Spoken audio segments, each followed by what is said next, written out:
Жабық кеңесті ашық деп жариялаймыз. Тұр. Отыр. Мәселеңді қарауға келдік. Не үшін?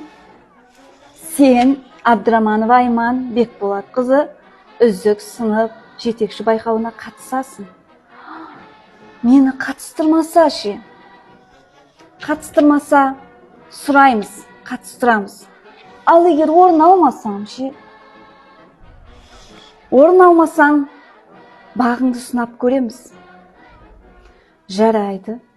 Онда мен үздік сынып жетекші байқауына қатысуға дайынмын. Ертең 1 сентябрь. Ей, Ғалихан! Қазір! 1 қыркүйекте менің сыныбым 8-ші А сыныбына өтті.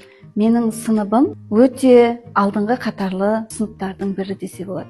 Адамның адамшылығы ақыл, ғылым, жақсы ата, жақсы ана, жақсы құрбы, жақсы ұстаздан болады, дейді Абай атамыз. Мен Абдраманова Айман Бекболатқызы тек пән мұғалімі ғана емес, сондай-ақ оқушылардың өміріне бағыт бағдар беруші, олардың жан-жақты дамуына ықпал етуші тәлімгермін. Сынып жетекшілер ретінде әрбір оқушының қабілетін ашуға, ұйымшылдыққа баулуға, білім мен тәрбие жұмыстарының қатар жүргізуге ерекше мән беремін. Қазіргі менің жетекші ететін сыныбым 8-ші А сынып, ауызбіршілігі мол, белсенді, шығармашыл оқушылардың ұжымы.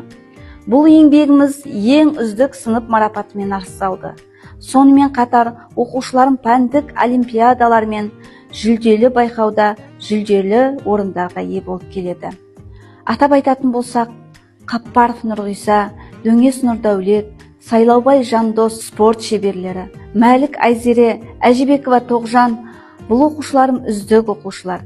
Жәкен Алтынай, Арын Малика, Әжібекова Анел, бұл оқушыларым қалалық олимпиаданың 2-ші дәрежелі дипломмен марапатталған оқушылар. Бұдан да басқа қыз сынып байқауына қатысқан, атап өтетін болсақ, Айнұр, Ая оқушыларым жүлделі 2-ші орын алып келді. Қазіргі таңда Ұлағат білім ордасы жеке жалпы білім беру мекемесінде 2001 жылдан бері жұмыс жасап келемін. Биыл бастауыш сыныптарға арналған жаңа жыл мерекесін ұйымдастыру біздің сыныпқа бұйырды. Оны да біздің сынып абыроймен атқарды. Сыныпта қолайлы психологиялық орта қалыптастыру, оқушылармен серуендеу, іс-шаралар ұйымдастыру менің негізгі ұстанымдарымның бірі. Оқушыларымның әрбір жетістігі мен үшін үлкен көрсеткіш.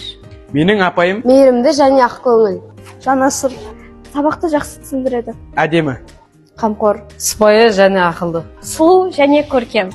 Үздік сынып жетекші